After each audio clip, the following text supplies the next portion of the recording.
ये क्या करते हैं इन्होंने लंबे लंबे क्या ये जो पकड़ ये जो ऊपर पत्थर मार दे तो अपने बचाव लिए ना मौलवी इतने डांटे हो गए।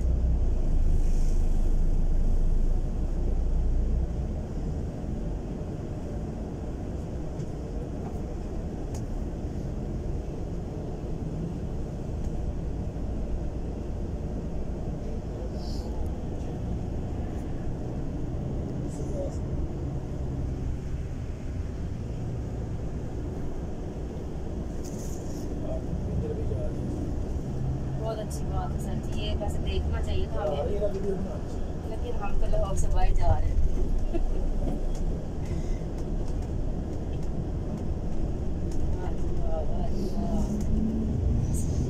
तांगा ही खाने च रह गए खुशी हुई है इन्होंने